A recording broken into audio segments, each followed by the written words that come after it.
Shalom, me llamo Matan Stein. Bienvenidos al canal oficial de la Autoridad Nacional del Ladino y su Cultura, un organismo oficial en el Estado de Israel que fue creado a fin de asegurar una actividad duradera para el mantenimiento y la promoción del ladino y de su cultura. Estamos muy honrosos de tenervos aquí en este canal. Aquí abajo podrás topar muchas cosas muy interesantes sobre el ladino o judeo-español o judío o judaísmo y su cultura muy especial. Las historias personales son filmes que fueron creados por Enrico y Sacco.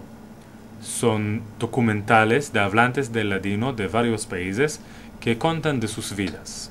Debajo de ellas toparás romanzas, cantigas y cantes del ciclo de la vida del proyecto Folklore de la emisión judeo-española en Kol Israel, la Radio Nacional de Israel.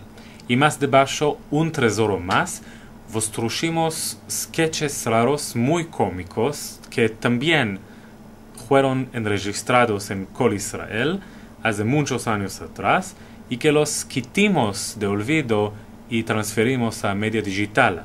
También ajustimos la colección de la investigadora, la doctora Shoshana Weich-Shahak, y un link a la colección del doctor Yitzhak Levi.